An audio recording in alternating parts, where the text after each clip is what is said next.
E hoje temos o prazer e a honra de conversar com o Dr. Inácio Andrade Torres. Ele que é cirurgião bucofacial, estomatologista, educador e ex-professor da Universidade Federal da Paraíba e também de Campina Grande, e é o entrevistado de hoje do programa Interview. Doutor Inácio, muito boa noite. É um prazer imenso recebê-lo aqui no programa Interview da TV Diário do Sertão. Boa noite, Conrado. Boa noite, telespectadores.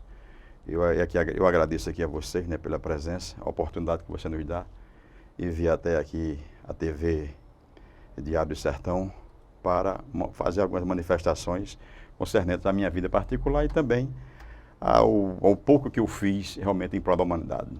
Muito bem, nesse primeiro bloco, doutor Inácio, você sempre tem um costume de convidar os nossos entrevistados para fazer uma viagem no túnel do tempo. Bora? Isso é muito bom, é muito bom. Resgatar a criança, né? Com certeza. É muito importante resgatar a criança. Doutor Inácio nasceu, hein? Eu nasci na cidade de Patos, né? Uma cidade aqui da Paraíba, do interior paraibano, não é? Ali me criei. Tive uma infância muito feliz mesmo, né? E naquela cidade foi onde, na realidade, eu aprendi as primeiras letras com a minha mãe.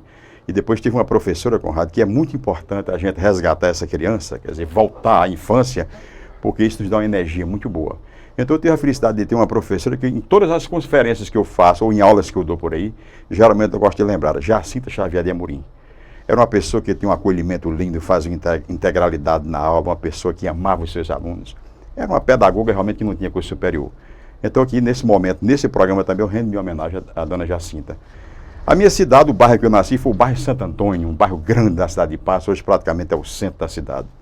E nesse bairro também, eu tive muitos momentos de felicidade, né? Como toda criança, né? As de hoje praticamente não existe mais para elas isso. Naquela época não existia televisão, como hoje, internet, essas coisas. Mas eu era muito feliz, né? Então lá no meu bairro, o bairro Santo Antônio, é um bairro que a gente jogava muita bola, tinha o Rio Espinharas de Patos, que dá saudade também dessas peraltices, né, naquela região. Que é muito banho, porque lá nós tínhamos o rio Espinharas, que é a confluência, né? Na rua Espinharas, a confluência naquele bairro, era o rio da Farinha. Hoje a Farinha fizeram lá uma barragem muito grande e praticamente eu digo que cortaram, amputaram um braço do rio Espinharas. E do outro lado nós temos o Rio da Cruz. Então quando se encontrava esses dois rios, formavam Espinharas, que era realmente onde a gente tomava banho. Hoje esse rio praticamente não existe. Tem sido feito lá em Patos muitas campanhas em favor realmente de se organizar aquele leito, né, que hoje praticamente os entulhos e sujeiras da cidade de esgotos realmente vão para dentro daquele leito, tá certo? E a minha cidade era uma cidade muito festiva, na época de carnaval, por exemplo, nós tínhamos os blocos, que dá saudade também, os clubes da cidade, mas o que me dá mais saudade ainda é o Colégio Diocesano de Patos. Certamente que as pessoas que estão nos assistindo agora, né, ouvindo, assistindo, de certeza... são poucos que tiveram a oportunidade de conhecer aquele colégio e estudar nele.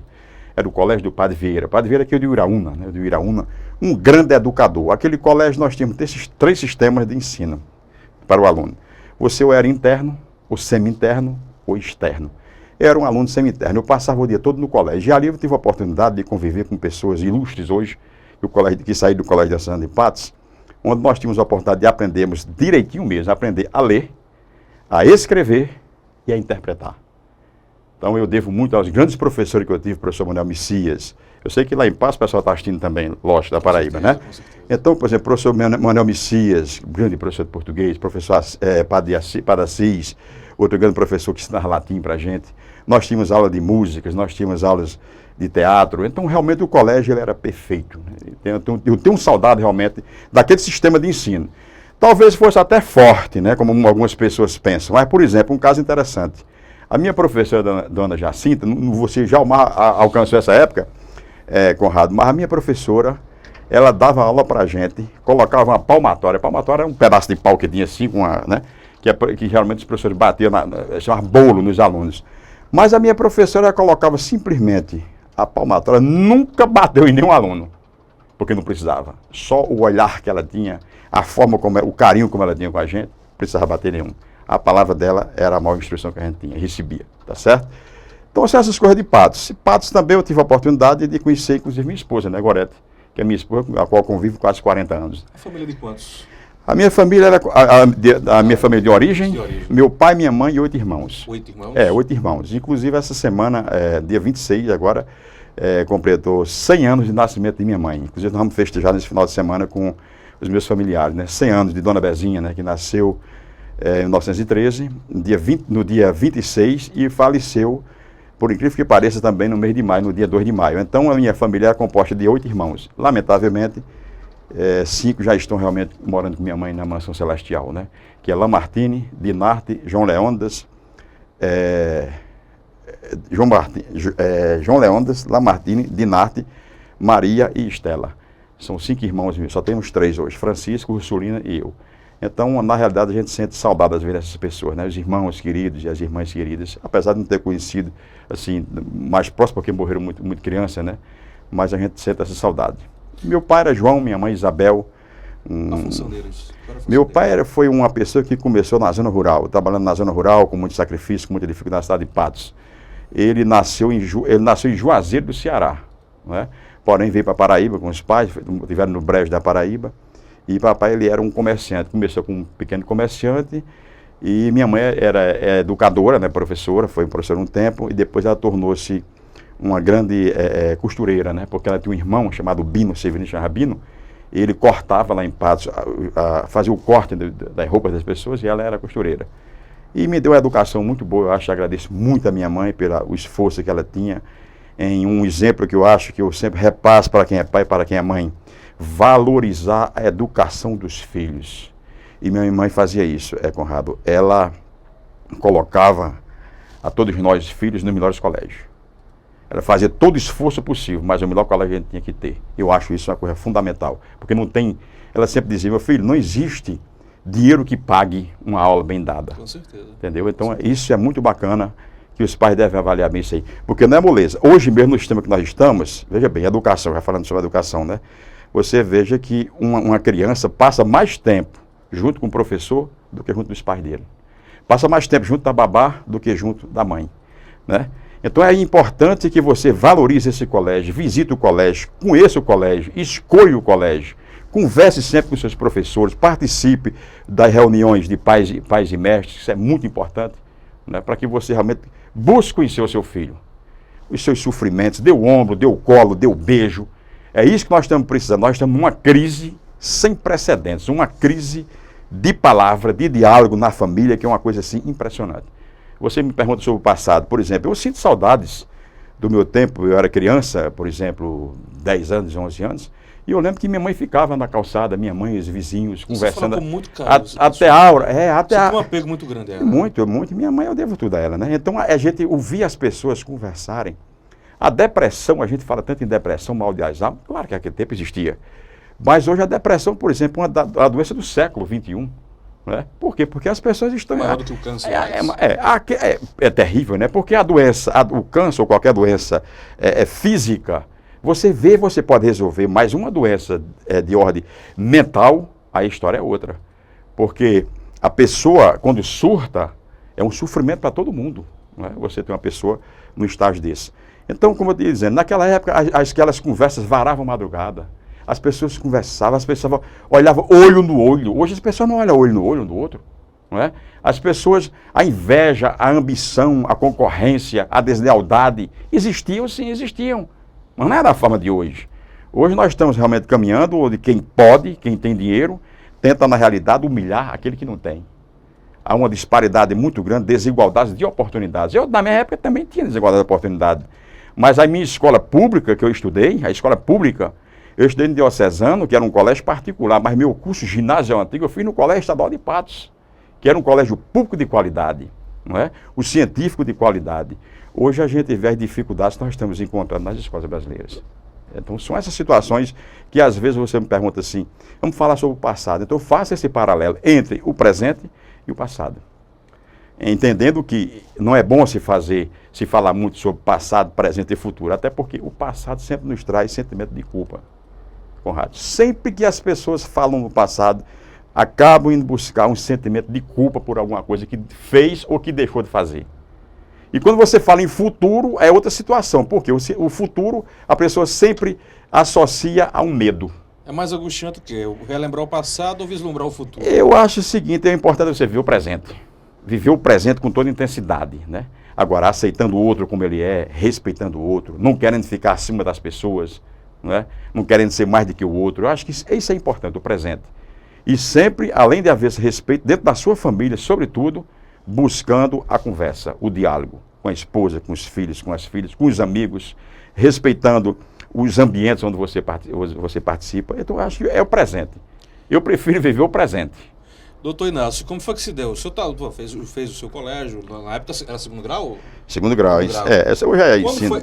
Ensino médio e fundamental. A vocação profissional, como veio? Uma vocação profissional é o seguinte, voltando um pouco aí, Patos, lá em Patos existia dois cirurgiões dentistas que eu apreciava muito e gostava muito, duas pessoas que realmente eu tinha muito afeto por eles. Um é o Dr. Bozambo, um cientista, um homem que falava russo, um homem que estudava literatura russa, né? E o outro é o Otávio Pires de Lacerda, que era um sujeito de Patos também, foi prefeito de Patos, vice-prefeito. O Bozambo é o seguinte, você conversava com ele, o homem tinha um conhecimento de literatura assim impressionante. Um grande leitor, que foi uma das pessoas que me estimulou, né? Então eu tive um estímulo para a leitura. Então eu, muito jovem, já lia bastante, gostava muito de ler. E nisso, aí vinha uma das primeiras atividades da minha vida, que foi exatamente ser professor. Eu fui ser professor com 15 anos de idade. No colégio, lá em Patos, existia o Instituto Leão 13, como aqui também existe o Instituto Leão 13, né? Aliás, o Círculo Operário, né? A entidade, a instituição Círculo Operário, dentro dela, abrigava o Colégio Leão 13, e lá existia um cidadão, muito gente finíssima também, uma pessoa que traz muitas lembranças boas dele, era Luiz de França. Ele tinha apenas o curso técnico em contabilidade, mas era praticamente economista. Então lá em Patos criou-se um colégio, por nome Colégio Roberto Simas. Tinha muito autodidata na época lá, né? Tinha muito. O Luiz de França era uma pessoa formidável, isso é o que ele fez comigo. Me convidou para estar no Colégio Instituto Leão 13. E eu fui. Fui dar aula exatamente de matemática e geografia para alunos assim da faixa pequenininho, assim, naquele tempo era o primário, chamava-se o primário, porque você tinha de primeira a quarta série primário, depois você estava primeira, segunda, terceira e quarta série ginasial, mas você tinha uma admissão ao ginásio, quer dizer, é como você ter o acesso, é como se fosse um vestibular. E eu ensinava a segunda e a terceira série no colégio. Foi o primeiro emprego da minha vida. Então eu tinha em torno de 15 anos. Depois disso, em Patos também, aí depois estudei no diocesano, né? E em Patos eu tive a oportunidade de ter o primeiro contato com comunicação.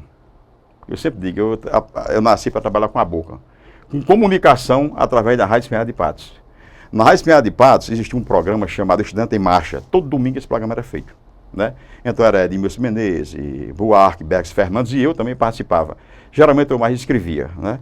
E na rádio também tinha todas as terças-feiras um programa chamado Mensagem Paroquial da Igreja de Santo Antônio, que Lura Fragoso era o camarada que comandava esse programa e eu é quem escrevia os textos. Então, mas sempre uma preferência pela escrita, quer dizer, a minha manifestação era sempre escrita, não era manifestação oral, era mais escrita, né? E nessa história da comunicação, acabei, quando fui morar em João Pessoa, eu terminei meu científico em Patos, aí fui estudar em Recife, né? Em Recife eu fiz um curso de biologia, né, ciências biológicas, voltei para João Pessoa, fiz o curso de odontologia, exatamente como eu falei a você, pelas amizades que eu tinha com o Bozambo, doutor Bozambo, doutor Otávio Pires de Lacerda, as pessoas que eu admirava muito. Então, resultado, pela leitura deles também, né, resultado, eu, em João Pessoa, de repente, eu disse, eu vou escrever nesses jornais. E busquei exatamente o jornal O Norte. Eu já estava fazendo o curso de odontologia. E criamos lá uma coluna, que eu tenho todas elas que eu guardei comigo, e fiquei muito feliz que um dia eu encontrei uma dentista, que ela também tem. Essa coluna chamava-se Aos Pais, o Odontólogo Responde. Todos os domingos saía essa coluna, num encarte infantil, que naquele tempo, nessa época, da época de 80, né, era produção do Jornal Norte. Então, no dia do domingo, que saía, todo colorido, muito importante, muito bonito, sai a nossa coluna. Como é que era feita essa coluna? Os pais me mandam, veja que coisa interessante, mandavam cartas, né? Hoje é e-mail, né? Mandavam cartas com perguntas. Eu respondia as perguntas e colocava no jornal. Veja, Jornal Norte. Também no jornal O Momento, nós fizemos uma coluna durante 4 anos, de Jório Machado, que se chamava Saúde. Então, nessa coluna a gente... Essa sempre foi sua linha editorial, né? Linha editorial, saúde, né? Meus textos geralmente são textos... Hoje eu escrevo aqui no Diário do Sertão. Essa mesma coluna ela sai no PB Notícia e sai também no blog Garimpando Palavras. Mas sempre busco levar alguma coisa de evolução humana. Eu quero escrever para que as pessoas tomem uma consciência, né? Uma consciência crítica da coisa. Porque, Conrado, a coisa mais triste que existe, que eu acho, 2 formas de você dominar o povo. Pelo medo E é o que os políticos mais fazem. Mete medo. O povo brasileiro é um povo que tem medo. Eu respeito demais o povo brasileiro, mas nós somos um povo ainda que precisamos ter mais coragem. Você veja, na França, eles fazem uma manifestação de estudantes, vai 1 milhão de pessoas. Mas o Brasil é um país muito jovem em comparação à França. Não, exato. Nós temos A formação na sociedade. Paris tem mais de 900 anos, só Paris. Quer dizer, tem quase o dobro da nossa idade. Mas o que eu estou falando é o seguinte, a formação, mas é importante isso. Nós já avançamos muito. Mas o medo é imposto. Eu gostaria muito que nosso povo perdesse o medo dos políticos, das autoridades. Mas por que não perde? Porque os políticos, por sua vez, aprenderam a controlar o povo. Os políticos, eles utilizam todas as armas no sentido de controlar, de fazer calar as pessoas. Você fala político, e hoje, quando se fala em político no Brasil, o primeiro nome que vem à cabeça, principalmente do amigo telespectador, é corrupção. É impossível não atrelar hoje político à corrupção. E eu sempre gosto de perguntar, quando eu entro nesse assunto aos nossos entrevistados, quem corrompe quem? É o povo que corrompe o político ou o político que corrompe o povo? Ou é o sistema em si? É o sistema em si e os dois ao mesmo tempo, não é? Isso é como você perguntar, por que é que o povo não lê? Né? O povo não lê porque não tem dinheiro. E porque o livro é caro? Porque o livro é caro. Porque não tem leitor. Não é? O livro se torna caro por isso. Mesma coisa, você perguntar assim, Conrado, existe o bom eleitor e o mau eleitor. Existe o bom político e o mau político. O político que tenta subornar uma pessoa, né, da forma mais humilhante, porque isso aí você... É como eu falei antes, o político que tenta controlar o povo, ele tem várias maneiras. Tem N ferramentas para controlar o povo. Uns controlam através, inclusive, da mídia. Outros controlam através do dinheiro, pagando uma sandália, fazendo alguma coisa desse tipo, não é? Mas existe forma de controlar. E um povo controlado perde a liberdade. E a coisa mais triste para o ser humano chama, sabe o quê? Perder a liberdade. Quando você perde a liberdade, então você começa a ficar desmoralizado, entendeu? E fica endividado em todos os setores que você possa imaginar. Então daí a importância que eu vejo nesse sentido que eu estou colocando.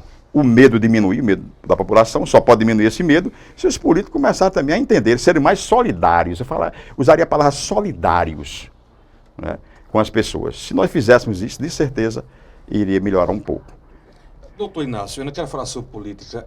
É muito difícil hoje, no país, o povo voltar a ter credibilidade hoje na classe política. Você acha na hora do Brasil fazer uma mudança no sistema político hoje? Não, eu não vejo assim. Eu até um plebiscito uma vez, né? Já houve parlamentarismo, já houve isso aí tudo. Eu acho o seguinte, mudanças. Olha, eu queria só dizer o seguinte, veja bem, antecedendo a política, existe uma coisa que as pessoas se apegam muito, chama-se lei. A gente tem que entender que antes da lei vem a ética. E todos nós temos uma ética. Essa ética está embutida dentro da gente. A ética é uma coisa que é inerente à mulher e inerente ao homem, mas está dentro da gente. Eu não posso ensinar um aluno ética. Eu posso discutir com ele e mostrar alguns exemplos, mas eu não posso ensinar um aluno a ética. Então veja só, as pessoas falam muito em lei. Quem modifica a sociedade não é a lei normatiza. Quem modifica a sociedade, quem transforma a sociedade, quem provoca mudanças, são os homens e as mulheres de bem, que querem o bem. Por exemplo, no Brasil nós instituímos 2 tipos de lei, de ética. A ética que fiscaliza, que tem coragem para denunciar e que é vigilante. Esse é um tipo de ética que nós... E temos a antiética, né, que é o contrário. É aquela ética que não fiscaliza, corrobora com a corrupção. Exemplo, Congresso Nacional. Você tem a Câmara Federal e você tem o Senado. Se nós tivéssemos pessoas ali dentro que realmente cumprissem com as coisas, mas lei que existe ali não existe no mundo. Nós somos o país que tem a melhor legislação do mundo. Se você analisar, por exemplo, o Sistema Único de Saúde, não existe em nenhum país do mundo mais perfeição, uma lei mais perfeita do que o Sistema Único de Saúde do Brasil. Porém, praticamente ele não funciona. E não funciona, quer dizer, funciona, mas funciona precariamente. Não vamos dizer que não funciona, mas funciona precariamente. Já melhorou muito. Eu acho que nós não podemos cruzar os braços, temos que vestir a camisa do SUS. Mas não é fácil. Não é fácil por quê? Porque existem 4 elementos que compõem o SUS. Que é exatamente o serviço. Você chega num serviço desse daí, às vezes que deveria funcionar bem, direitinho, mas não funciona. Porque falta apoio, faltam meios operacionais, os trabalhadores são despreparados. Serviço. Segundo ponto que a gente tem que levar em conta, que é muito importante, é a gestão. Os gestores de saúde do Brasil, eles são escolhidos que forma. Através do voto. Quem tem mais voto tem mais direito de assumir, eu estou falando de saúde agora, né, os cargos. Então você encontra secretário de saúde que ele nem tem afinidade com a pasta, é um despreparado, não tem competência para aquilo, e o pior de tudo, não tem a sensibilização para aquela pasta. Aí, no caso, é o apadrinhamento político. Aí você viu gestão e serviço. Se a gestão não funciona, o serviço não pode funcionar. Aí tem um outro setor, que esse é terrível, que se chama controle social. São os conselhos municipais de saúde, que deveria ter, dentro deles, a grande maioria, eu estou falando isso, não estou me reportando a cidade de Cajazeiras, nem da Paraíba do Brasil, que deveria ter, dentro daquele controle, o Conselho Municipal de Saúde, Conrado, é um órgão muito sério, é muito importante. Ele tem força, tem poder deliberativo em muita coisa. Mas deveria ter lá dentro quem? Pessoas, e é paritário, você vê que deveríamos ter representantes das instituições, mas que falassem. Mas acontece que em vez de nós termos um membro que seja uma pessoa emancipada, você vai ter uma pessoa que é manipulada. Comprometida com alguma coisa. Então já complica muito mais. Então você tem gestão, serviço, controle social nessa coisa. E aí você vai encontrar o quarto item, eu estou falando de saúde, a formação. Quem é a formação? Instituições que formam os trabalhadores de saúde. Veja a situação que nós estamos vivenciando no Brasil. Você, professor... Querendo importar, inclusive, agora médicos, quer dizer, médicos de outros países. E não sou contra. Espanha, Portugal, só acho que não resolve. Não resolve. E como resolveria? Olha, essa história de revalidar diploma de médico que vem de Cuba, da Espanha, de Portugal, o que quer que seja, não, mesmo que faça o concurso de o revalida, que ele chama tanto, não vai resolver. Por quê? Vou citar aqui para você. Historicamente, o Brasil já fez várias tentativas de interiorizar os trabalhadores da saúde. Na saúde, nós temos 14 categorias, 14. Assistente social, que muita gente pensa que não é, psicólogo, veterinário, e por aí vai. São 14 médicos. Resultado. No ano 2002 foi criado no Brasil um programa chamado PITS, Programa de Interiorização do Trabalho em Saúde. Qual era a função desse projeto que transformou-se num programa? A função desse programa era tentar corrigir os equívocos que existiam no PSF, programa hoje chamado Estratégia de Saúde da Família. Só funcionou há 2 anos. A Paraíba foi contemplada com 11 cidades, foram para aquelas cidades mais pobres. Os caras passaram 2 anos, foi 2 anos realmente o governo fez, e depois esse PITS desapareceu. Por que é que você diz assim? Por que é que a grande maioria, principalmente dos médicos, estou me reportando agora a medicina, eles não vêm e não ficam no interior? Por vários motivos. É muito fácil você criticar. Eu já vi gente criticando.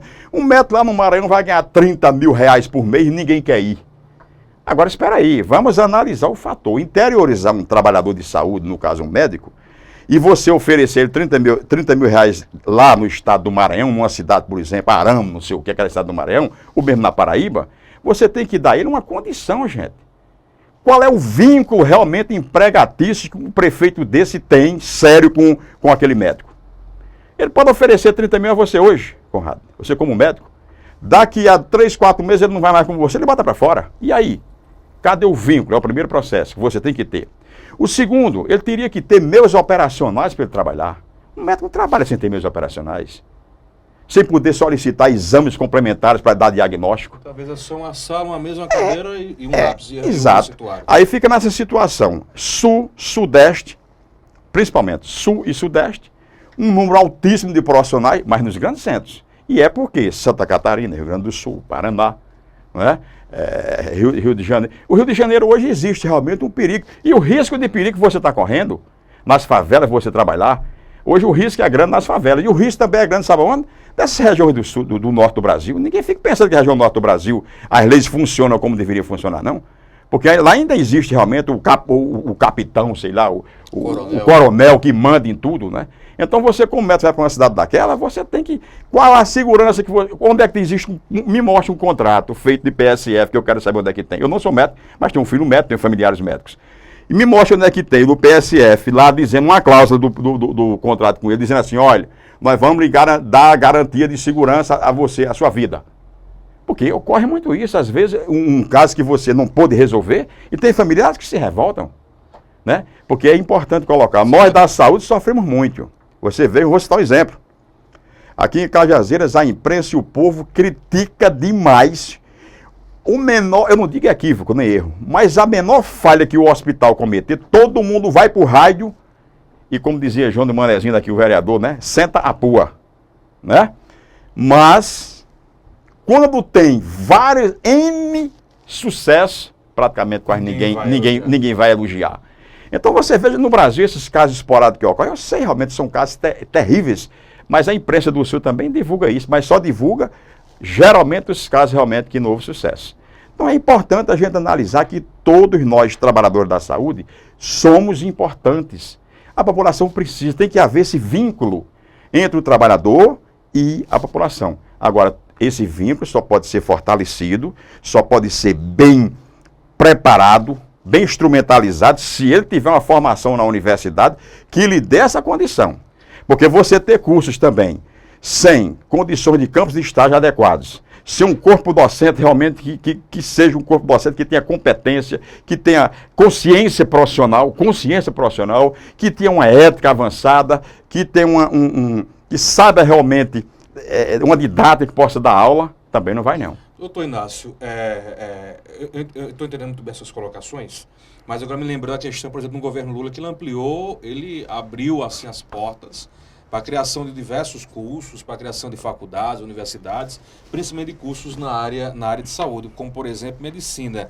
Você acredita que ele abriu esses cursos, mas não equipou e está correndo sério risco de termos profissionais no futuro que não estão capacitados o suficiente? Olha, é o seguinte, veja bem, o governo Lula foi o governo que mais abriu o curso de medicina no Brasil. Faço reportagem em medicina agora, né? Não só de medicina, de saúde. Abrir um curso, já aconteceu o seguinte, o Conselho Federal de Medicina, eu acho que é um conselho seríssimo, eles lutam muito, eles vão para dentro do Congresso Nacional, apresentam propostas, só que é difícil você conseguir vencer ali. Eu vou citar um exemplo somente dentro da medicina. Por exemplo, o ato médico. A única profissão que não tem regularizado a sua carreira é a medicina. Faz praticamente 10 anos que está lá dentro do Congresso tramitando, senadores e deputados, e não foi aprovado ainda. Pra você ter uma ideia. Curso de medicina, eu me lembro quando foi aprovado o seguinte, o governo aprovou da seguinte, para se abrir um curso de medicina seria necessário que, primeiro, tivesse um corpo docente formado somente de mestres e doutores. Segundo, tivesse um hospital, olha só, um hospital em que neste hospital a demanda fosse constituída no mínimo de 75% a 80% de pessoas que procurassem o SUS, chamando de saúde.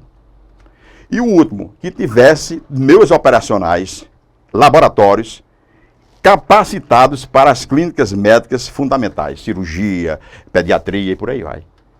Quando foi feito isso no Brasil, isso? Cajazeiras foi feito? Cajazeiras, veja bem. Em Cajazeiras, e aí? Não, Cajazeiras tem 2 cursos de medicina, né? O curso de medicina da Santa Maria, eu conheço as diretoras, realmente quer ter maior esforço. E não foi fácil também não, viu? Não foi fácil nem para abrir aquele curso não. Mas se você chegar no curso de medicina da Santa Maria, você vai ver que tem uma estrutura. Tem uma estrutura que é compatível, é tanto que foi aprovado pelo Ministério da Educação e Cultura, né? Com a nota lá em cima. Salvo engano foi 4, parece, na época, não sei. Sei que o curso realmente ele está funcionando. O quadro de professor, porque é o seguinte, eu não sou contra abrir curso, nenhum curso por escolas particulares. Agora, tem que existir realmente uma condição para que se abra esse curso. Você falou sobre a Santa Maria, eu sou suspeito até falar sobre a Santa Maria, porque tem uma grande amizade com o pessoal de lá. E o né? UFCG? E o UFCG também. O UFCG se abriu, você viu as brigas que aconteceram aqui em Cajazeira, foi muita luta da população conseguir aquele curso. Mas porque foi aberto também. Veja só, o governo teve uma época aí, e agora está querendo novamente, abrir cursos naquelas cidades, curso de graduação em medicina, naquelas cidades onde não existe realmente o sistema de saúde, não funciona bem. Isso é uma coisa que não vai também resolver o problema de saúde. Não é? Se você abre numa cidade X, por exemplo, lá do norte, um curso de medicina, isso não quer dizer que os médicos, quando terminam o curso, vão ficar lá. Porque, gente, Conrado, a pessoa, todo ser humano, ele é interesseiro, sem exceção.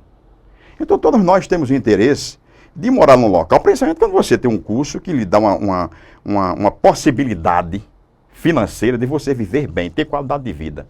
Então, você não vai deixar de morar, por exemplo, a Paraíba hoje tem, eu não sei quantos médicos tem, mas, por exemplo, sei que tem mais tem mais de quase 100 cidades sem um médico residente. E por que isso? Porque, na realidade, a condição de vida, a qualidade de vida para você viver ali não é fácil. Não é? Eles não oferecem isso, então? Não, Cajazeiras é um centro, né? Aqui tem médico residente, tem muitos, inclusive, várias especialidades importantes que Cajazeiras têm. A medicina de Cajazeiras, eu diria, você que é boa. A de Souza, a de Patos, né? Para a nossa região, está realmente, ela atende realmente aquilo que é a necessidade. Tá certo? Agora, são 14 categorias, a gente não pode esquecer. A gente fala muito no método, mas o método sem os demais também não funciona. Você tem que entender o curso de enfermagem, o curso de farmácia, o curso de odontologia, os demais cursos. Que outra situação também que as pessoas pensam, se abrir curso de medicina, vai perder, não vai ter mais mercado de trabalho. Isso é ilusão. O curso de enfermagem há 10 anos tinha no Brasil 200 e poucos cursos, hoje tem mais de 500. E está aí abrindo, cada dia mais abrindo curso de enfermagem, nem por isso a pessoa deixou de trabalhar. Não sei se o salário é compatível, né? Infelizmente. Porque isso aí também é uma disparidade muito grande. E aí eu queria valorizar o PITS. O Programa de Interiorização do Trabalho em Saúde, o pagamento, o salário era feito de acordo com o tempo socialmente empregado para formar aquele trabalhador. Então você tinha um médico que ganhava X e o enfermeiro que ganhava muito próximo dele. Os salários, a diferença era pequena. Já no PSF é um absurdo. Aí eu acho um absurdo. Não só com o médico, os dentistas e demais. Entendeu? Então é isso que eu vejo, a saúde no Brasil. A necessidade, enquanto aqueles 4 itens que eu lhe citei, serviço, Conselho Municipal de Saúde, gestão e formação não atuarem bem articulados, nós não vamos ter um sistema realmente que atenda os anseios da população e, sobretudo, dos mais pobres. Muito bem, estamos conversando com o Dr. Inácio Andrade Torres hoje no programa Interview. Vamos para o nosso primeiro intervalo comercial. Daqui a pouco a gente volta falando sobre comunicação. Daqui a pouco no seu Interview.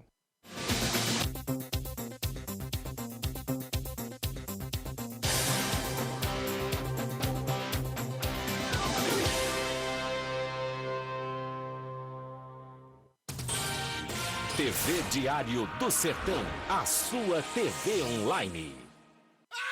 Que loucura! É a quinzena maluca do Lojão Rio do Peixe.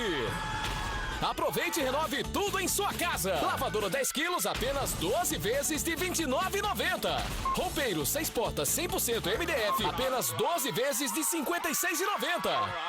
Fruteira Citrus, apenas 12 vezes de R$ 17,90. Maluco é quem perder essas ofertas. Lojão Rio do Peixe, prazer em realizar os seus sonhos. Reundisman Lopes, na TV Diário do Sertão. Estreia nesta sexta-feira, às 19 horas, no Diário Esportivo. Alô você dos esportes, alô você do futebol. Nesta sexta-feira, aqui no Diário do Sertão, vamos estrear o programa Diário Esportivo. A partir das 19 horas, você ligado na TV Diário, você terá reportagens, comentários, debates, tudo sobre o futebol e os esportes local e regional. Apresentação, Reundisman Lopes Ferreira, o pai da matéria. O Esporte do Sertão agora passa por aqui, todas as sextas-feiras, às 19 horas, na TV Diário do Sertão, a nossa TV.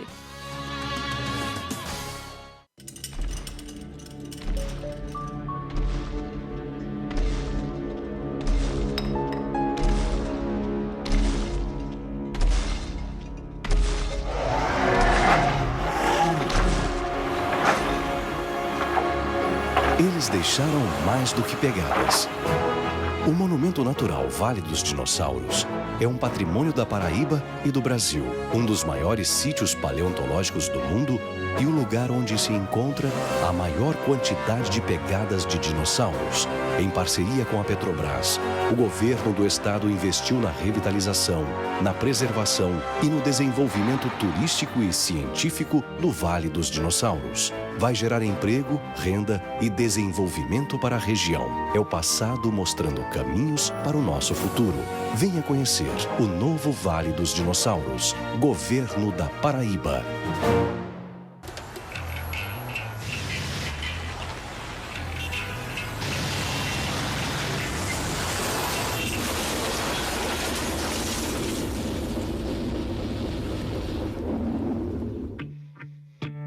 Tempo de conserto na oficina, 5 dias. Tempo de recuperação, 5 anos. A vida é mais frágil sobre 2 rodas. Moto, é preciso saber usar, é preciso respeitar. Ministério das Cidades, Governo Federal. Campeonato Paraibano é na TV Diário do Sertão. Oferecimento: Transportes Marajó. Fazemos acontecer. Lojão Rio do Peixe. Móveis e eletrodomésticos. Central Lab. Laboratório Clínico. RM Autos Multimarcas. Os jogos do Atlético de Cajazeiras e do Souza Esporte Clube estão aqui. TV Diário do Sertão, a nossa TV online. O Sertão agora é notícia. TV Diário do Sertão.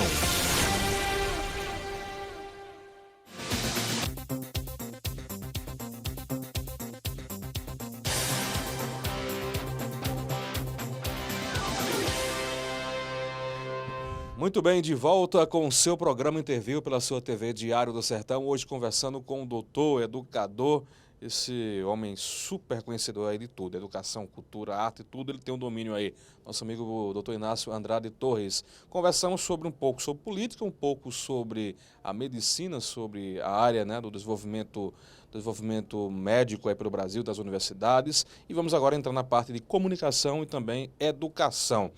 Tá difícil hoje se comunicar no Brasil, doutor Inácio? Olha, essa semana, inclusive, morreu, né, um grande comunicador, né, que é trabalhador, né, o pessoal lá da Abril, né, Civita. Eu acho assim, veja bem, comunicação, na televisão, no rádio, jornal, ou seja, revista, que for, é muito importante. Agora, a preparação desses trabalhadores da comunicação é que precisa ser melhor avaliada, não é? Você sabe que eu me lembro que há uns 10, 15 anos, 20, 30 anos, quem trabalhava realmente na imprensa, principalmente a imprensa escrita, não existia o curso ainda de comunicação, né? Então as pessoas faziam um curso, não faziam nem curso, as pessoas tinham um DRT, né? Regional do Trabalho, Diretoria Regional do Trabalho, forneciam um DRT, você poderia escrever em jornal. Eu mesmo nunca tive o curso de jornalismo, né? Tenho grandes amigos realmente no jornalismo, mas eu não tinha o curso. Hoje a gente vê o seguinte, a pessoa chega, hoje já não exige mais nenhum diploma, é aquela briga, né, para saber se vai ficar. Bom, um jornalista, ou radialista, ou o que quer que seja, que trabalha na imprensa, ele tem que ter 3 coisas.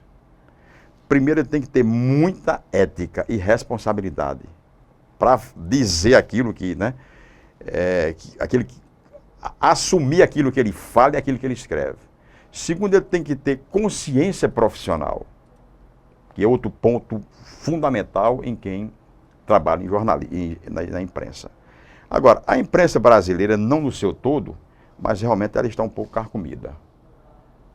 A gente encontra, às vezes, Conrado, e você convive dentro dela e sabe disso, realmente pessoas que se utilizaram da sua função, do seu microfone, o que quer que seja, para se locupletar de cargos ou de posições políticas. É o que a gente mais vê hoje.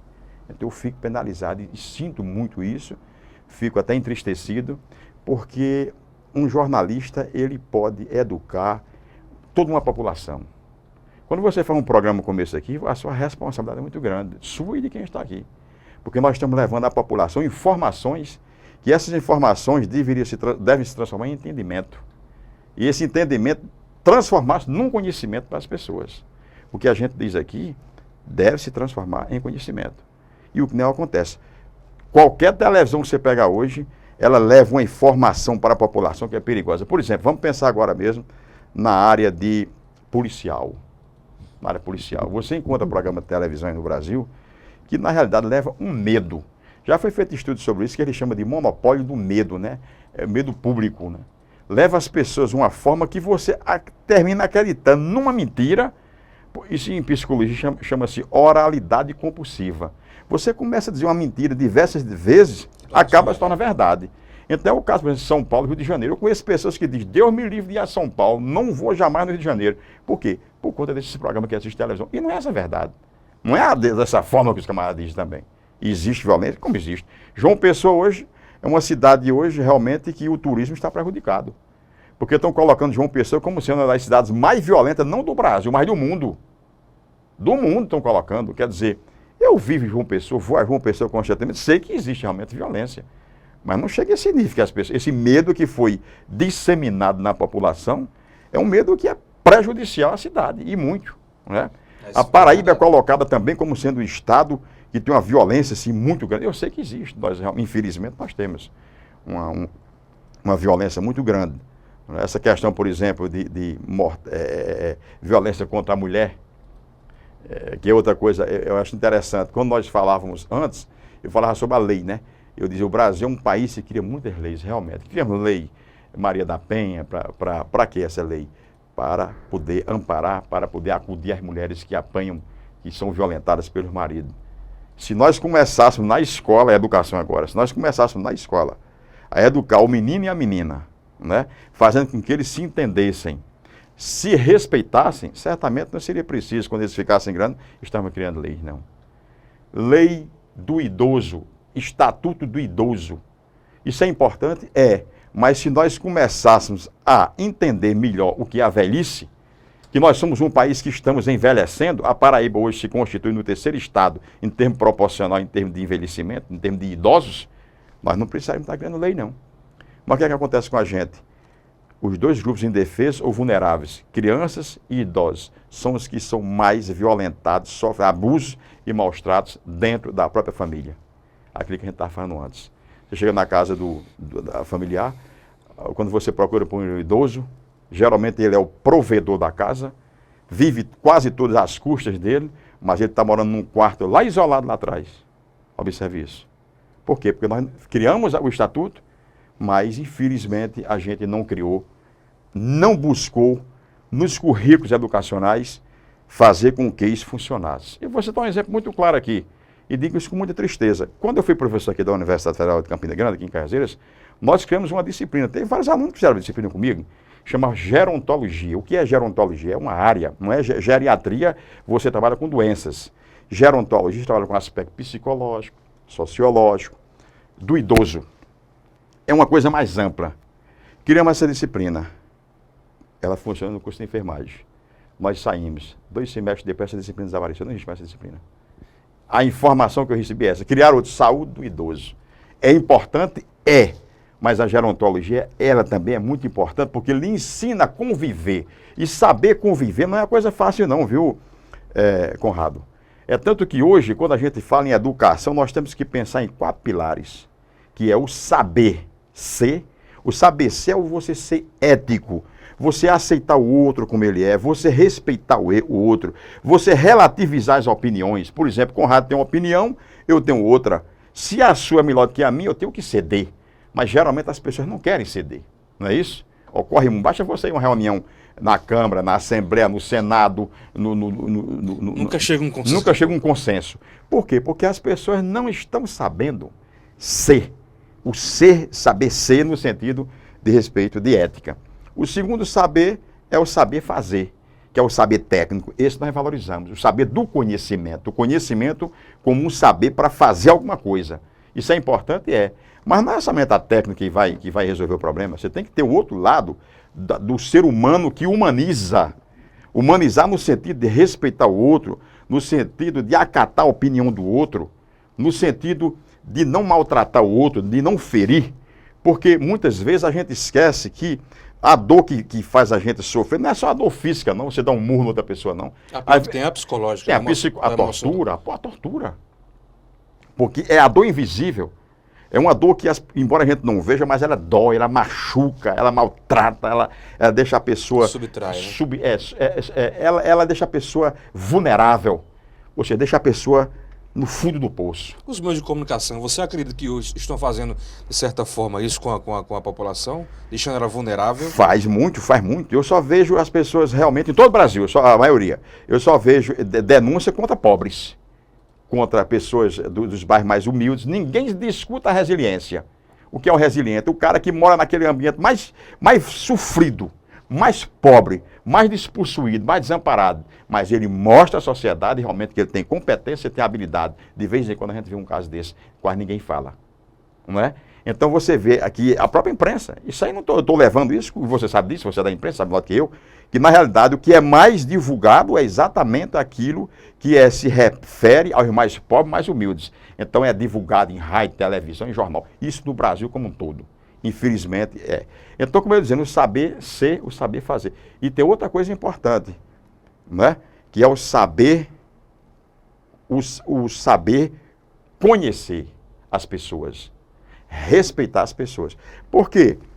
Porque em termos de educação, não adianta, e hoje nós trabalhamos com tudo isso, o SUS, Sistema Único de Saúde, dentro dele está embutido o Programa Saúde da Família. Não adianta você trabalhar só com o indivíduo. Você tem que, quando você vai fazer uma consulta numa unidade de saúde da família, você vai fazer a consulta, por incrível que pareça, existe pesquisa mostrando isso, 80% das pessoas que vão para ali não vão por doença física, vão porque estão ou deprimidos, vão porque estão sofridos. Querem desabafar. Querem desabafar. Querem alguém que escute. E que escute, exatamente, a arte de escutar, que não é fácil. Então você chega lá, está lá um profissional que tem por obrigação de atender 20 pessoas, 30, sei lá. Então quer dizer, você tem que ver os dois lados. E o pior, e o melhor, aliás, na unidade de saúde da família, o ponto crítico, o nó crítico, sabe qual é? É a recepção. Se a pessoa que chega ali já vai sofrendo com uma dor invisível, foi uma discussão que teve com o esposo, com a esposa, um filho que saiu de casa, um filho que usa dependente de droga, então você fica realmente vulnerável, sofrido e diz, eu vou fazer uma consulta, sobrecarregado, vou fazer uma consulta. Quando chega lá, no primeiro ponto que você vai encontrar é uma pessoa para lhe recepcionar. Se essa recepção for boa, você vai ficar feliz, já vai entrar para fazer a consulta tranquilo. Se for uma recepção horrível, como acontece muito, ruim com pessoas incompetentes, tem muitos, então você acaba fugindo daquilo ali e vai embora e deixa. Infelizmente, é o que a gente vê. O senhor fala que a maioria das doenças são psicossomáticas? Não, eu não estou dizendo que são psicossomáticas. Existem as doenças físicas, né? Porque quando você fala em saúde, se você pegar a definição da Organização Mundial de Saúde, é um estado de completo bem-estar físico, o corpo biológico, mental e o social. E existem as doenças sociais, não é? Existem as doenças sociais. É tanto que nós temos hoje as doenças do trabalho, normatização. A grande maioria das pessoas hoje que trabalham em serviço, a dor, por exemplo, a dor hoje é considerada como um sinal vital. Antigamente você tinha a respiração, tinha a pressão arterial, o que mais? O pulso e... me lembro o outro agora, faltou na cabeça agora o outro, né? Mas é pressão arterial, pulso, respiração e temperatura, né? E hoje a dor crônica, principalmente dor crônica, Conrado, mais de 90% das pessoas ou tiveram ou têm uma dor. Ou foi uma dor aguda ou uma dor crônica, mas todos nós temos dores. Mas aí são as chamadas dores visíveis. E as dores invisíveis, que é aquela dor que mexe com a alma do indivíduo, com a psique, que dilacera e deixa o seu psiquismo desorientado, desequilibrado. Cadê realmente os nossos serviços para atender essas pessoas? Se criou o CAPS, é importante? É. O Centro de Atenção Psicossocial é importante? É. Mas ainda precisamos avançar mais. Né? Nós criamos o CEAS, Centro Educacional de Adolescentes. É importante? É, mas precisa melhorar muito. Porque quando você cria, você tem que... A criação não é só criar o órgão, é criar o órgão e dar as condições para que isso funcione. O senhor está criando muitos sistemas, muitos programas, mas está esquecendo de olhar o humano. Olhar a preparação humana. Humanização, claro, a preparação humana. Nós temos hoje no Brasil o que ele chama de práticas integrativas e complementares de saúde. Eu vou citar algumas, por exemplo. Coisas importantíssimas, simples, baratas, mas que ninguém está fazendo funcionar. Terapia comunitária. É um sistema, é um tipo de tratamento que é feito para a população. Foi criado por um médico brasileiro, Alberto Barreto, em Fortaleza. Os franceses estão utilizando isso lá. A Holanda, a Suécia, a Suíça. Nós aqui no Brasil criamos como políticas públicas. Onde é que tem na Paraíba? João Pessoa. Tem um centro, inclusive, de práticas lá no bairro dos bancários, importantíssimo. O que é que você vai encontrar lá? Massoterapia, que é uma massagem. Dia de sexta-feira você está morto de cansado, o trabalhador precisa de uma massagem. Uma fitoterapia, né? Medicamentos à base de chás, aquela coisa toda, né? E por aí vai. a constelação familiar, que é uma coisa importantíssima para que o indivíduo possa começar a entender a importância dos seus antepassados. Porque os meninos estão aí, não sabem quem foi o avô, quem foi o bisavô, quem foi o pai. Não sabe, ele não consegue. Essa intergeracionalidade, que isso é importante. Quando eu começo a conhecer a minha história, de onde eu vim, do meu pai, da minha mãe, se eu fui bem nascido ou fui mal nascido, eu começo a resolver minha situação depois de adulto. E ninguém vê isso com constelação familiar aqui funcionando, não é? Terapia comunitária que eu falei, o cuidando do cuidador, que é uma coisa fundamental, porque os cuidadores somos todos nós, né? Os trabalhadores, então tem que ter alguém que cuide deles. São essas coisas alternativas que nós poderíamos já hoje no Brasil estar realmente muito mais, já avançamos, mas precisamos torná-las oficialmente como políticas públicas na prática, exercitando-as. O ser humano, nós humanos, nós infelizmente precisamos de muletas para caminhar ou para evoluir. O ser humano ele busca na política uma referência, uma solução, uma inspiração. Na família, na política hoje a nível Brasil não está boa. A célula máter, que é a família, também está desestruturada. E só existe um caminho para a população procurar um meio, que é a religião.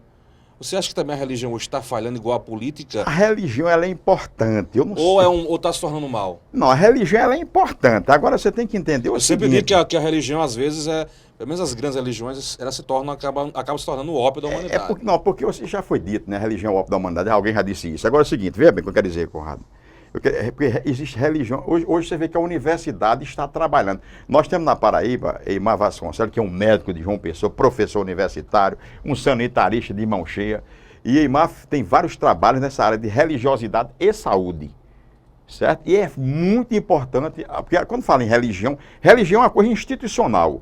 Religiosidade é aquilo que é ligado ao seu espírito, aquilo que você tem dentro de você de espiritualidade.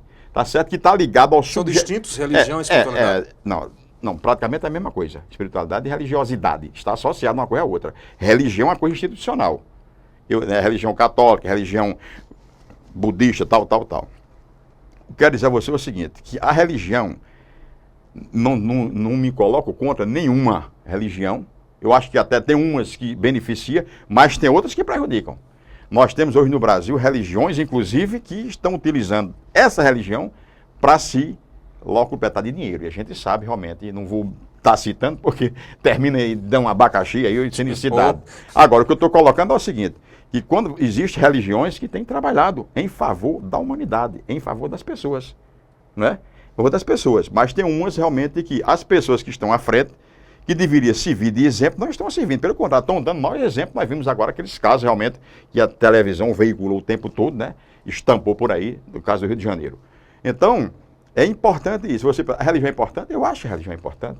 Desde que você... Você não acha que as religiões, elas precisam se remoldar a situação hoje da humanidade? Precisa. A religião ela precisa participar mais ativamente das questões, as grandes questões, os grandes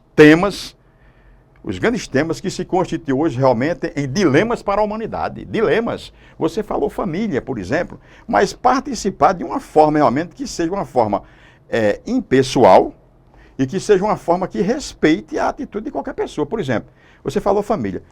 Antigamente nós tínhamos um tipo de família, que era a chamada família nuclear, né? A família matrimonial, marido, mulher e filhos. Mas o mundo muda, a sociedade se transforma. Hoje nós temos praticamente 11 tipos de família. Imagina, 11 tipos. Né? Você tem hoje uma família que ele chama de anaparental. O que é isso? Meu filho e minha filha estão estudando em João Pessoa, 3 filhos, estão estudando em João Pessoa, 2 filhos. Isso é uma família lá. Só eles ali estão naquele apartamento. Né? Você tem uma família individual. Um camarada sozinho chega na capital e vai morar num flat. Que é a tua família? Eu. Sozinho, isolado. Isso existe demais hoje nos grandes centros. O individualismo está crescendo. Individualismo, o indivíduo, mas por uma necessidade. Temos que achar bom viver só. Eu, pelo menos, não suportaria. Eu gosto quando tem gente. Né? É tanto que eu tenho 5 filhos. Minha esposa, 5 filhos. E quando eles não estão comigo, eu fico preocupado. E uma netinha. Então é muito importante você ver, mas tem que respeitar. Por exemplo, a família hoje, a família homoafetiva, quer dizer, um homem com outro homem e adotando criança, uma mulher com outra mulher, tem pessoas que não admitem, mas você tem que respeitar esse tipo de coisa. Então você vê que só na família, eu já citei aqui uns 4 ou 5 tipos. Tem a família extensiva, que é aquela família que era reportada naquele Toma lá da cá. Lembra Toma lá da cá que existia? Quer dizer, você tem um camarada que é casado, separado, e mora com os filhos da ex-mulher, e vice-versa. Então quer dizer, isso existe também, essa família extensiva. Então nós temos que respeitar. Então, a partir disso não quer dizer que essa família não possa viver bem. Agora, o que eu lhe falei antes foi que a gente tem que estudar, quando eu falei a constelação familiar, significa a gente estudar realmente aquilo de onde a gente veio. Isso é fundamental. Onde eu vim, porque quase ninguém conhece a história. Os pais não passam a história para o filho. Porque nós temos o bem-nascido e o mal-nascido. Quantas pessoas mal-nascidas realmente têm uma série de interferência por causa desse nascimento? Se ele fosse contado a ele, fosse repassado, fosse discutido, melhoraria. Porque tem 3 fatores importantes.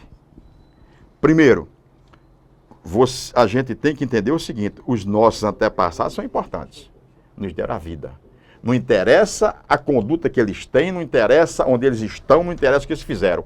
Interessa, primeiro ponto, que eles nos deram a vida. Então isso é fundamental. Reverenciar. Não há árvore sem raiz. Exatamente. Isso é bem importante, reverenciar o antepassado.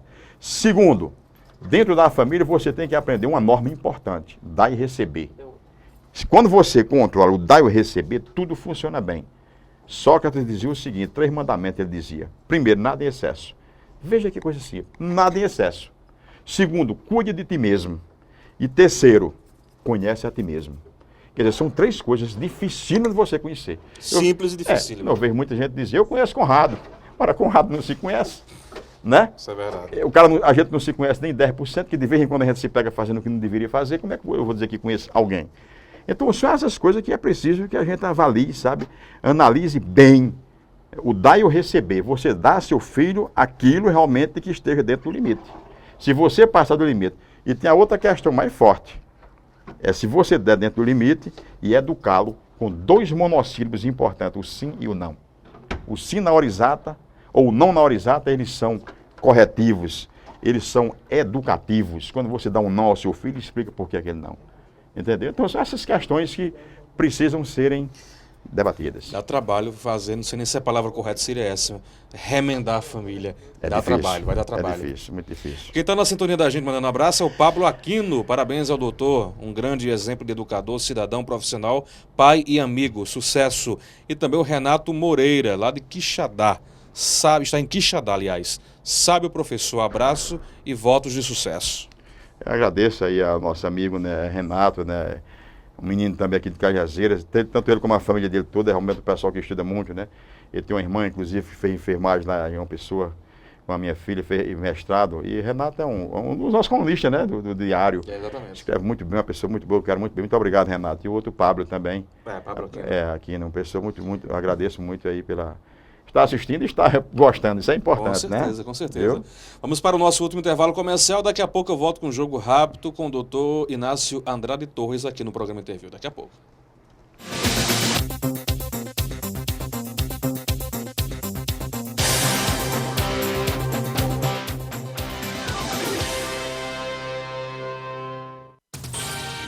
TV Diário do Sertão, a sua TV online.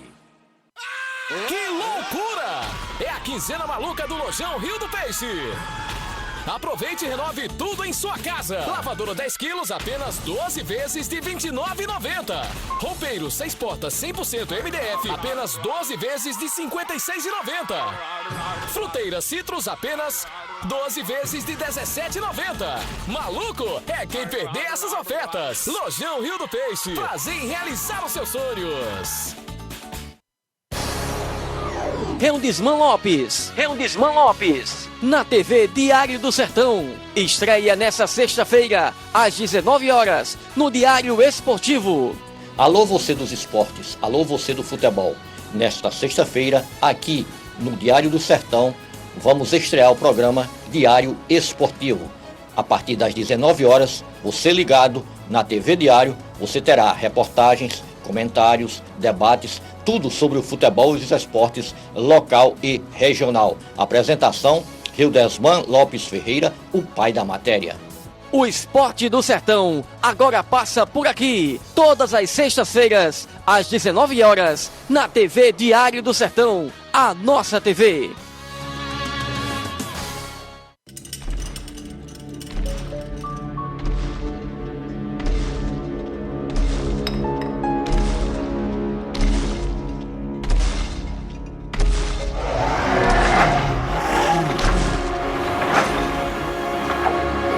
Eles deixaram mais do que pegadas.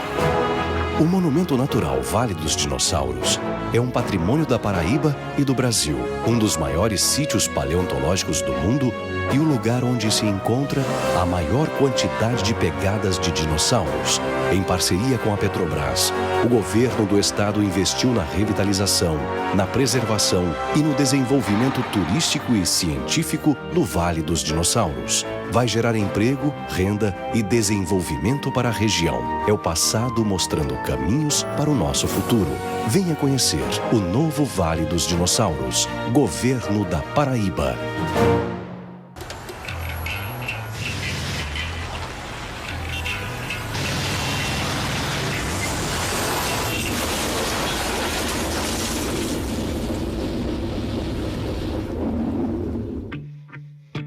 Tempo de conserto na oficina, 5 dias. Tempo de recuperação, 5 anos. A vida é mais frágil sobre 2 rodas. Moto, é preciso saber usar, é preciso respeitar. Ministério das Cidades, Governo Federal. Campeonato Paraibano é na TV Diário do Sertão. Oferecimento: Transportes Marajó. Fazemos acontecer. Lojão Rio do Peixe, móveis e eletrodomésticos.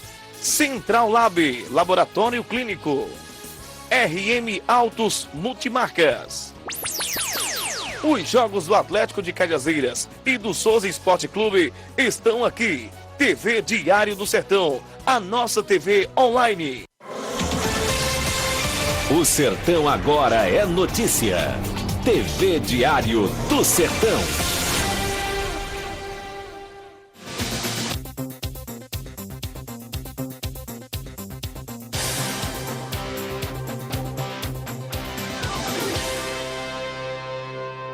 Muito bem, de volta com o seu programa Interview pela sua TV Diário do Sertão. Hoje conversando com o doutor Inácio Andrade Torres. Daqui a pouco a gente vai para o nosso jogo rápido, mas eu não poderia fechar esse bloco, que é o último, sem primeiro perguntar, né, ao doutor Inácio, quais foram os trabalhos ou as ações mais desenvolvidas durante esses anos. Quantos anos aqui em Cajazeiras? Olha, eu vim para Cajazeiras passar um ano. Faz 33, já faz 33. 33 anos. É. Os 2 únicos casos na história da universidade daqui, de pessoas que vieram de fora, professores que vieram de fora, foi o de Gorete, minha esposa e eu, e não voltamos para uma pessoa. Se apaixonou por Cajazeiras? Não, eu gosto de Cajazeiras, eu adoro Cajazeiras. Minha terra é pátria, mas igual aquela música do cara que diz, né, eu gosto de Petrolina, mas adoro Juazeiro, né? Então pronto, eu gosto de Paz, adoro Cajazeiras. Agora, aqui em Cajazeiras a gente veio. Primeiro minha esposa veio, foi convidada para fazer um trabalho. Nesse tempo só tinha o curso técnico de enfermagem, o centro era pequenininho. E depois eu vim, né, assim, acompanhei. Vim para cá a convite de doutora Socorro Paulino, uma pessoa lindíssima, gente finíssima. Odontóloga, né? É, odontóloga. Hoje em João Pessoa tem o COESP, que é um grande centro de estudos e pesquisa de odontologia. Vim para cá, o esposo dela tinha morrido há algum tempo, o Manuel Paulo. Eu vim para dar uma ajuda na clínica dela aqui, fiz a minha parte. Somos grandes amigos, uma pessoa que eu respeito muito. Tenho por ela admiração, entendeu? E graças a Deus a gente continua muito amigo. Então cheguei aqui em Cajazeiras, na universidade, vim trabalhar aqui na universidade, começamos fazendo ensino, dando aula no curso técnico de enfermagem, só tinha um técnico na época, pesquisa, muito pouco, né? Mas fizemos algumas pesquisas em Cajazeiras, e extensão. Agora na área de extensão nós fizemos o bastante. Participamos aqui do programa o PEASA, que era o Programa de Estudo de Ações para o Semiárido, junto com outros colegas, trabalhamos na zona rural de Cajazeiras, foi um trabalho interessante. Mas o que me deixa mais satisfeito, mais feliz aqui em Cajazeiras é que nós fomos um dos fundadores, idealizadores e criadores, né, vamos dizer assim, do posto de assistência primária à saúde lá nas casas populares. Ali foram os idealizadores daquilo ali foram a professora Rita, professora Gorete, professor Inácio, e Zé Antônio, que era diretor do campus na época. Professor Zé Antônio. Nós 4, realmente. Aquilo começou, para você ter uma ideia, a cadeira de dentista lá era de 1942, da Segunda Guerra Mundial. Era, mas nós começamos, a população deu um apoio muito grande, foi uma luta muito grande, mas nós conseguimos. E ali, na realidade, se resiste. Zé Antônio deu muito apoio na época. Depois temos um diretor que realmente queria até fechar, mas ele resistiu. E resistiu de uma forma realmente muito bonita, né? Um enfrentamento politizado, e hoje está aí, a gente vê o PAPS hoje, Posto de Assistência para a Saúde, transformado em unidade de saúde da família e funcionando realmente muito bem. Então, aquilo é uma coisa que nos dá prazer, nos dá muita alegria, muita felicidade. Foi o PAPS. Outra coisa aqui na universidade que nós também tivemos a felicidade de participar, como dizia, idealizadores também, e participar do projeto, foi o técnico de saúde bucal, que está lá funcionando, o técnico de saúde bucal da Escola Técnica de Saúde de Cajazeiras, lá da UFCG. Também fui o primeiro coordenador. Então, são coisas simples, mas que eu encontro alunos hoje aí trabalhando. Professor, estou trabalhando em tal cidade. Então, isso me deixa muito feliz. Fora os alunos nossos de técnico de enfermagem, que hoje são enfermeiros. Depois, trabalhando no curso de enfermagem da universidade, quando foi criado também, a primeira turma. Tivemos, inclusive, uma participação com esses alunos em várias atividades de extensão, na zona rural e na cidade, aqui no Lucas Zor, no Reencontro, Instituição de Longa Permanência para Idosos, né? Na comunidade como um todo. Então, no rádio, fizemos um programa do rádio, na Rádio Difusora de Cajazeiras, né, que era o Ferreira Lima, quem lia as nossas crônicas na Rádio Difusora. Escrevemos bastante, né? E eu sei que eu sou muito feliz e muito grato a essa cidade, né? E, inclusive, eu sou filho de Cajazeiras, tenho o título realmente de cidadão cajazeirense, né? Por adoção. E a cidade, eu tenho por ela essa paixão, né? Essa afinidade, essa ligação, porque aqui meus filhos realmente também estudaram a parte básica, são 5 filhos, que graças a Deus e ao esforço de cada um, né? Primeiro Deus que nos ajudou, porque você conviver com uma família com 5 filhos e com sua companheira, quase 40 anos, na época de hoje, não é fácil, né? Mas nós trabalhamos sempre juntos, hein, Goreto? Temos aqui também o grupo Amigo do Peito, inclusive quando eu vim para aqui naquela hora, eu vinha de lá, estava trabalhando com as mulheres lá. Então nós somos muito felizes por isso. O Amigo do Peito, que é um grupo de mulheres mastectomizadas, mulheres que perderam a mama, mas que estão realmente... Só de Cajazeiras? Só de Cajazeiras. Quanto? Né? Não, só de Cajazeiras não, tem mais de 50, mas não é só de Cajazeiras não. Aqui da região, agora que participa mesmo do grupo é variável, né? Quantos hoje estão, Antônio? Hoje em torno de 50 e pouco, né? Agora sim, que participa mesmo, porque tem uns que já foram para outra cidade, outros, né? Mas o importante nisso aí é que é resgatar a autoestima dessas pessoas. Eu acho que isso é um trabalho mais bacana que a gente pode fazer na cidade, né? Tivemos também, trabalhamos com muitos idosos lá, um grupo que formamos, depois esse grupo, hoje ele é feito, o trabalho é feito lá na igreja que na época era Padre Damião, não sei se continua ele lá no Casas Populares, né? E também trabalhamos junto à Igreja de Cajazeiras. Olha, uma coisa muito importante tem que ser registrada.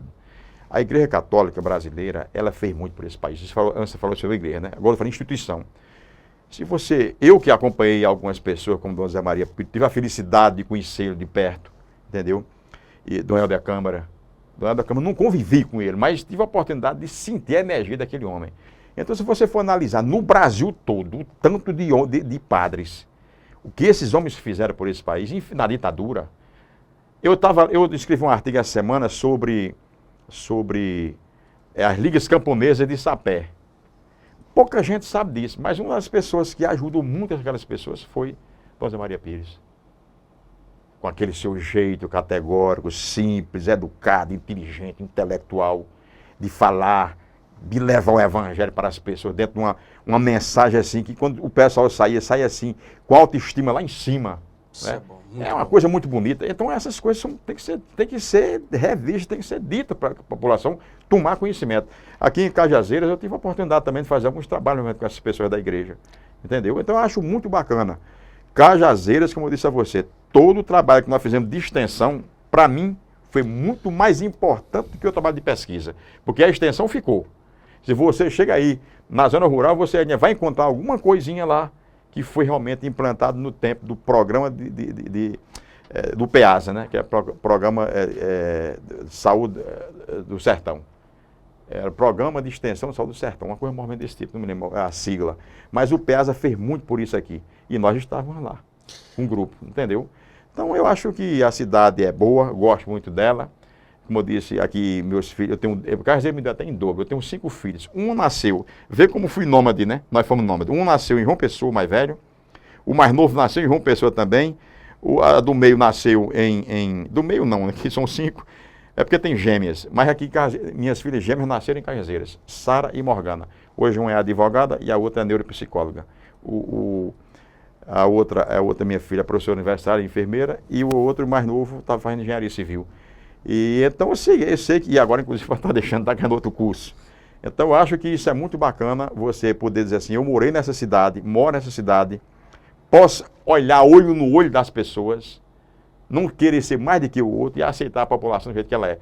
E lhe digo, eu acho que o trabalho que nós fizemos aqui, ele foi importante porque ele foi feito no sentido de fazer o ser humano evoluir. Evoluir do ponto de vista crítico, do ponto de vista emocional, do ponto de vista social, do ponto de vista de conhecimento. Então é isso que a gente fez pela cidade. Para fechar, vamos com o nosso jogo rápido. Cito algo ou alguém, o senhor diz o que vem à sua cabeça. O que você faria por Cajazeiras, se tivesse o poder para tal?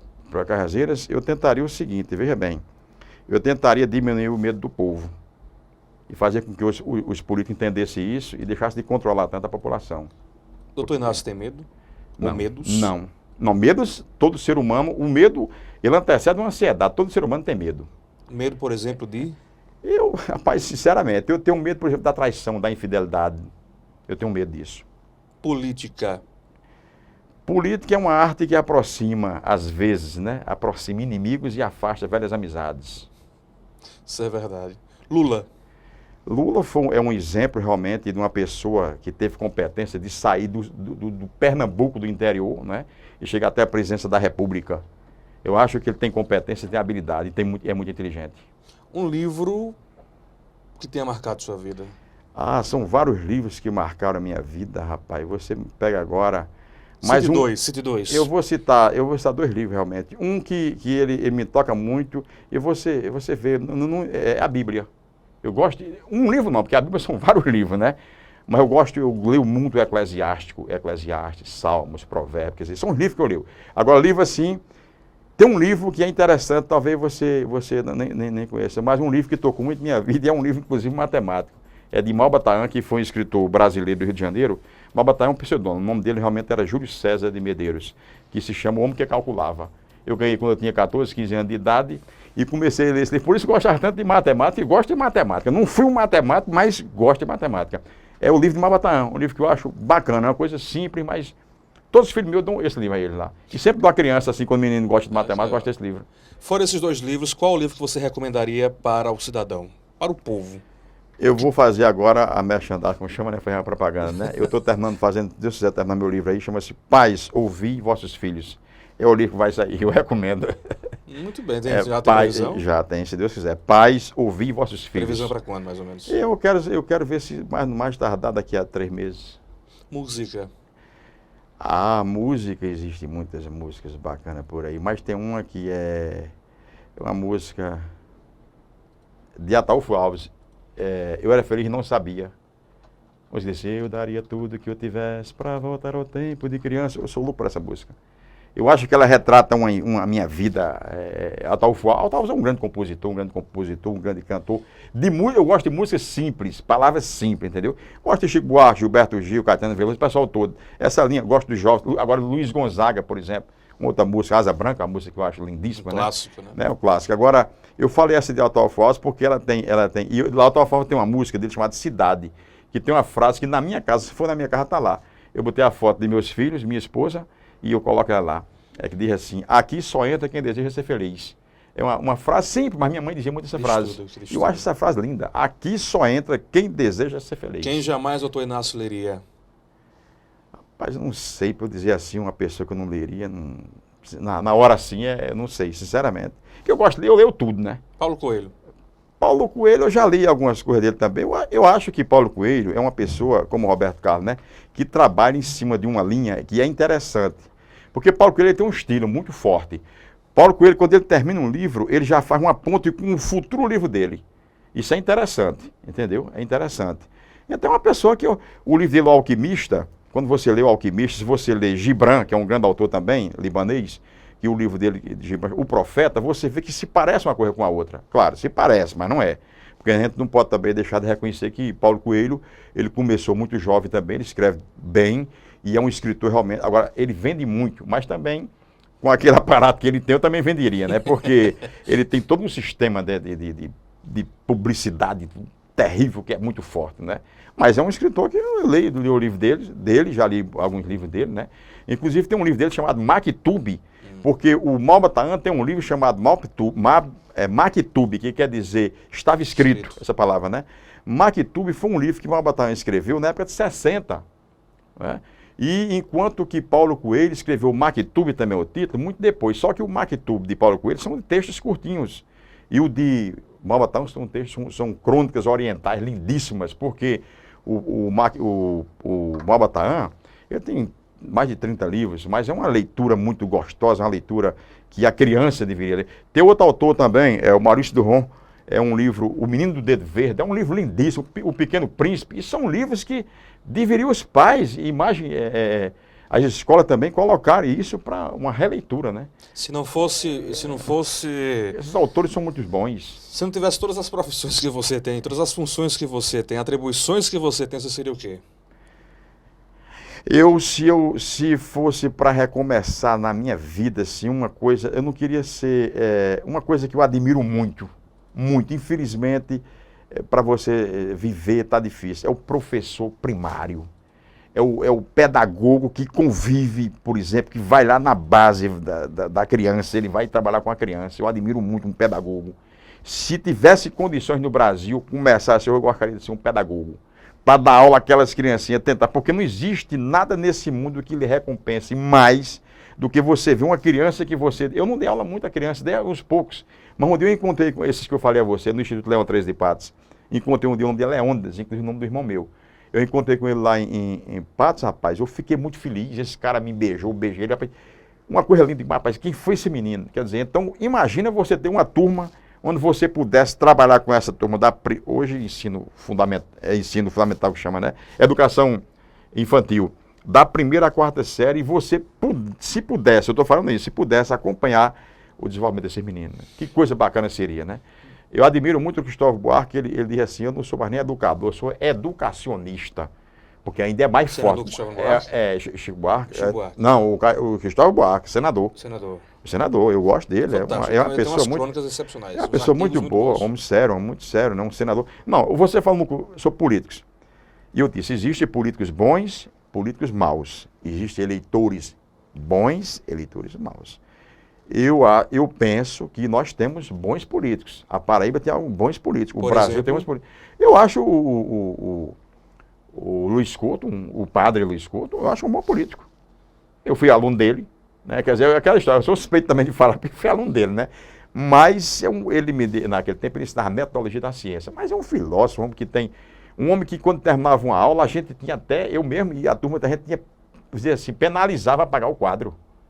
A organização que ele fazia era uma coisa assim impressionante, um cara tranquilo, um cara muito simples, um conhecedor profundo de filosofia, entendeu? Ele dava metodologia da ciência, uma coisa que era meio complicado, viu? Não era fácil não. Então eu acho um homem muito sério, gosto dele como pessoa humana, como padre, como amigo, uma pessoa quando ele me vê, ele me reconhece, eu acho bacana isso, é a pessoa, né? Aluno, tal, quer dizer, então eu gosto dele. Muito bem, final do nosso programa, e para encerrar, 2 palavras que... até meio justo, mas vou apertar. 2 palavras que resumiriam doutor Inácio Andrade Torres.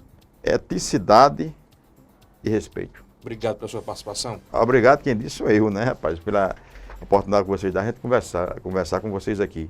E eu acho que é um trabalho muito importante, porque dá a oportunidade das pessoas virem aqui e manifestar os seus pensamentos, né, as suas ideias. E isso é que é bom, faz a gente crescer. Pessoas conhecendo pessoas. E faz com que o ser humano evolua. Eu acho que a grande função da imprensa também é lutar pela transformação da sociedade, né? Pelo bem comum. O bem comum é que a gente precisa lutar por isso. Muito obrigado. Muito bem, final do programa Interview de hoje. O nosso compromisso está agendado para amanhã às 18 horas com o nosso entrevistado, Reudisman Lopes. Vai estar aqui ao vivo comigo. A todos vocês, o nosso muito boa noite, o nosso muito obrigado e até amanhã.